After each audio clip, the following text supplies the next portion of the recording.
He has signed, kind of stunningly, out of nowhere, a big extension, 8 years, $130 million. More details coming up. First, your reaction, Big Jim Murray. Murray's in for Mazz, and we got Alex Barth in our update studio. It's rare, if ever, you'll hear me say the words good on Craig Breslow and the organization, but I'll say it with this. Again, I'm with you. Like, where the hell did this come from? I didn't see it coming. And so I think, look, it's a small sample size, but for what we've seen, I think this kid's a stud. He's helping them literally win games in this streak that they've been on since they've become like a legit playoff team. He's helped turn the morale around. He's your building block of the future. So good for them buttoning this up now. Now, why he took it, I think he's out of his mind. What's the rush? But as far as the team and the organization is concerned, and Craig Breslow, good for them for getting this done. I think this kid's the real deal. You want to weigh in, Alex? Yeah, so I'm curious what those escalators are. And Passan initially reported it as a $130 million extension and then said includes, quote, significant escalators that could take the maximum deal to $230. So, again, the deal is 8 years, includes a club option for a ninth season. It will start in 2026. It keeps Anthony under club control through 2034. With significant escalators, it can max out at $230 million. Go ahead. So maybe he felt comfortable betting on himself. Maybe he feels like those are escalators he can hit. And then Milliken made an interesting point on the last show that if there is somehow a salary cap that gets introduced, you obviously want to sign before that when the teams can throw out more money.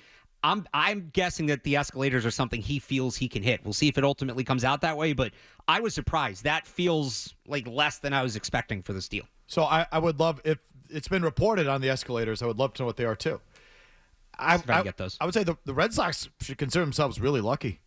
This is a great deal for them. So good for the Red Sox. Good news. I mean, you haven't seen the power that he's a big dude, but I think that'll come. He can hit clutch. I think we've already been able to see that with Roman Anthony, and the power should come. But in terms of them getting this done now, good. That's a crazy good deal for them. So, in a vacuum, it's good news. Meaning they've got what looks like a really promising young player under team control. Through for 8 years, they're going to buy him out of at least a 1 year of free agency. And it's a really team-friendly deal. That's good news for the Red Sox. In a vacuum, that's the good news. The bad news is, and I heard them talking about this on Zolak and Bertrand, Beadle was saying this, I think he's absolutely right. It's another sign of them acting like a mid-market team, right? I mean, this is what mid-market teams do. They sign their good young players as soon as they can to team-friendly deals because they can't afford them when they get later on in their career. So This is the only path. This is the only path that, they were mentioned, the Arizona Diamondbacks signed outfielder Corbin Carroll to an 8-year, $111 million extension after his first Major League season. Was it this year or last year? The Brewers did this with Jackson Chourio, I think before he even played a Major League game. Because that's their only path. That's those teams. That's their only chance is to sign those players at that stage. Otherwise, they can't afford them when they get to their free agency years. The Red Sox can, but this is another sign of them acting like one of those mid-market teams. So, good news, bad news. Good news is you got Roman Anthony. That's great. Yeah, I was trying to look up because But the bad news is it's another mid-market move. I think because I think the Rays did this maybe with Randy Arozarena, who they ended up trading. Was it Longoria? Was one of these type of guys that it's I think it was what's his name that got Franco. He's in jail now. Yeah, that's what I'm thinking of. Yeah, right. Yeah. Because he had a deal. So Passan has some of the escalators revolve around Anthony's finish in American League Rookie of the Year. So some of that could cash in as early as this season. Wow. And to your point about top 3 finish, that kind of thing? Something like that. Right now, he's probably number 2 between the A's rookie who just got hurt, Jacob Wilson, I think. Wow, he's really already in the running. Yep. Okay, go ahead. The other thing, to your point about them not paying big money for these guys when they hit the market, it's another top prospect that's going to hit free agency at 29-30, and we know how reluctant they are to pay 30-year-olds. And we just did this with Mookie Betts, and it happened with Xander Bogaerts and all that. So obviously that's a way down the road. Like you said, good news is you have Roman Anthony, but 29 hitting free agency, he's going to be looking for that big mega deal in his prime. The Red Sox have not handed those out. The one time they did, they traded the guy 2 years later in a salary dump. Okay, here's a couple of yeah buts. Okay, the yeah but is and then I immediately lost them. Here's one yeah, but are they going to spin this way and say, we just spent the Rafi Devers money? Oh, what do you think? Of course they are. We told you we'd reinvest. We traded Rafi Devers. We didn't put that money in our back pocket. We turned around and gave it right to our bright young star. There's your big contract. Okay? Do you think they're going to pull that one on us? Yes. Yes. Yeah. Yes. So that's a yeah, but They're not going to be able to help themselves. They're going to be patting themselves on the. You know how you know because of how they handled Christian Campbell and how they talked about him, Mike. That's coming. It's all a matter of time before that's written and we hear those words. I'm from surprised. Breslow and I'm others. surprised it hasn't already. I'm sure someone somewhere has already said it. Who covers the team? See, they were going to spend the Devers money. That shouldn't count. That shouldn't count. The terms they had a surplus of cash after moving Devers. Like all those sneaky words are going to be used. We with told the signing. we told you we would reinvest the Devers money, and we just did. So that's gonna be annoying when they do that if they haven't done it already.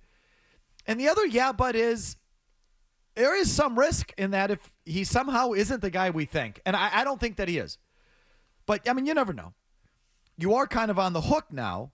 Kind of like they are with Christian Campbell. Didn't we just hear this coming out of the trade deadline? Carabas or someone else said that he was immovable essentially because of that contract extension they gave. Tom Karen said it. Karen said that, Campbell might have been on the block, but now teams are scared because he has that big contract. And now it's a guy who was a good value just 3 months ago is now unmovable because he pays him too much. Like that's a risk with any team that does it with one of these deals. And I'm with you. I don't think Anthony's that guy. I feel he is more legit than Christian Campbell. But there is always that sort of. Oh, of course, yeah. Like it just comes down to like what's the rush, But it's going to be because they have this surplus of money. And there's the term, guys. I'm giving it to you right now for free if you want to use it. You're the surplus of money from the Rafael Devers trade. No, we told you we'd spend the Devers money, and there it is. The one final thing. Do you look at Anthony a little bit differently? Like he doesn't believe in himself.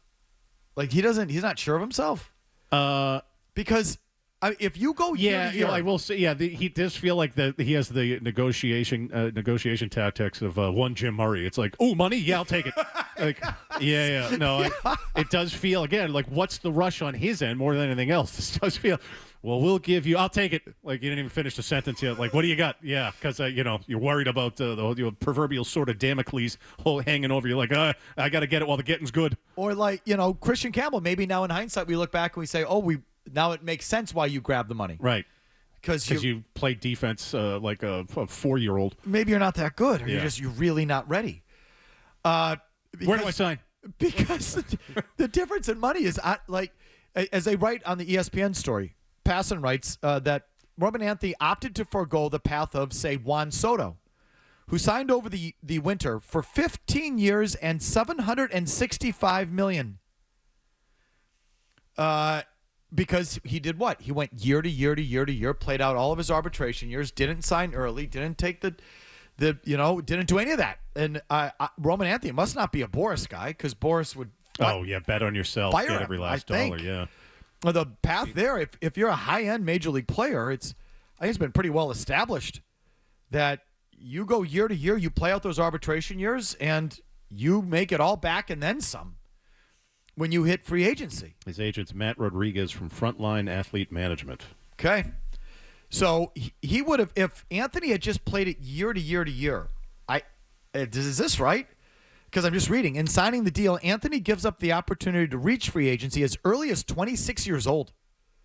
Like that is, so maybe he would have had to be like right in your prime. Like, but I think that's with Rookie of the Year and some Rookie of the stuff. Year, like Super 2, like there's you can hit arbitration after your second year if you put up certain numbers, those sort of things. I think he still would have hit it 27, 28 years old though. 26, 27, 28 is prime. The big thing with free agents is, he's hitting or his 30s, and is he worth this money? When you're 26, 27, 28, like you're talking Juan Soto money if he's the guy.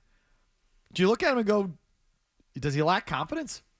Yeah, maybe a little. Again, it comes to, you're offering me this now, I'll take it because the world might end. Like he could be one of those type of people like that. I am like, I'll take it now. Where do I sign? Yeah, it could be a little of that. Sure. So depends what the escalators are. So look, to me, this is good news for the Sox. It's a great deal for the Sox. It's great that they have him locked up through his first free agency year at least. Everything's coming up for them right now. It feels like good news for the team. But there are some yeah buts, which, we're obligated to give you.